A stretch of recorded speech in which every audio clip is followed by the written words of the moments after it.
Okay, I'm finally ready to put up power lines on the utility poles, and in the description below I'll put some links to other videos I've done on making the utility poles themselves. But I've got them all planted in position on the layout. Now I'm going to string wire, and what I'm using is this Easy Line. You may have seen this in other YouTube videos. It's an elastic line. It's pretty thin, but you can see it's got quite a bit of stretch to it. So if anybody snags on it when they're operating, you don't have the risk of pulling the poles down or ripping the wires. So what I do is I take super glue gel or a CA glue gel, and I just put a little dab on the end of a piece of copper wire. You could use a toothpick, whatever. And I'll just a tiny bit on the top of the insulator, and then you just touch this wire or this elastic thread on that. Just hold it there for a second and it stays. And I like to have a bit of a droop to the wires so they're not taut, because it's more realistic. So you can see that these two have been done already. So it goes from the edge of the layout to this pole here, which is dropping a power line down into the plant there underground. There's a ground transformer. Then it goes to this pole here, which has a drop.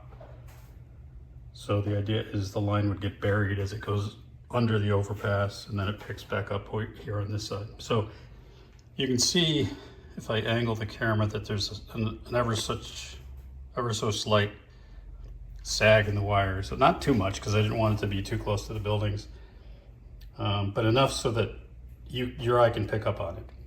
Maybe not so much on camera, but you can see these things have quite a bit of forgiveness because they're elastic, which is great. And it's pretty strong. It's resilient if you do pull on it by accident. So I'm gonna now continue that on to the end of the layout. And let me just do one. It's always risky doing stuff like this on camera because it never seems to work. Right, but I'm gonna try it, and then I'll finish it, and I'll show it to you.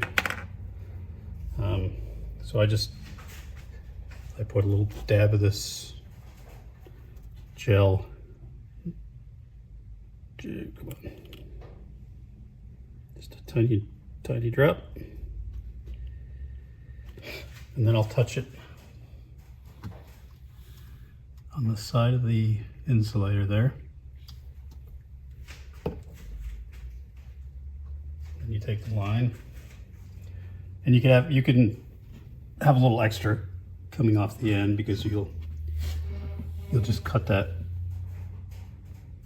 Just touch it on there. It only takes about a second for it to really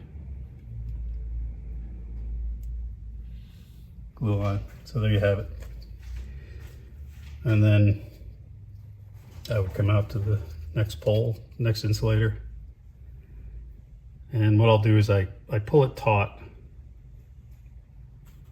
and then I kind of let it go just a teeny bit to get that droop, but not too much. And I'll put the glue on this insulator, let that set, and I'll continue down the line all the way to the very last pole. And then I'll come back and I'll do the middle line all the way down, and then I'll do the closest line all the way down, so there'll be 3 lines. And that'll do it. So let me get that all strung up, and then I'll show you what it looks like. So now we have the finished utility poles, complete with strung wires. I've made sure to put a bit of a sag or a droop in those lines to make them more realistic, and they run from one end of the layout all the way down to the other. There's a break here where they drop underground under the overpass, and then they pick back up here. Continue on, and I was careful to make sure that they were out of the way of any of the sidings, so that when switching or when operating, nobody's getting snagged up in the wires. Wasn't quite sure how I was going to do it. I just sort of made it up as I went along, but I'm pretty pleased with how it came out. Let's take a step back so you can see the whole thing. Really adds to that industrial feel.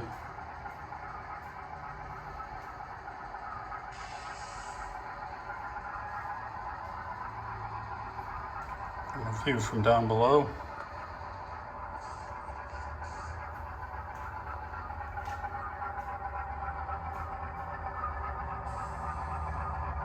As engine 2203 is kind of plying along here at a snail's pace.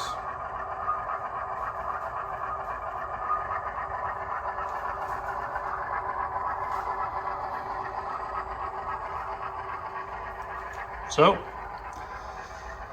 I hope you like it as much as I do, and I hope that was useful. As always, please like and subscribe. Thank you.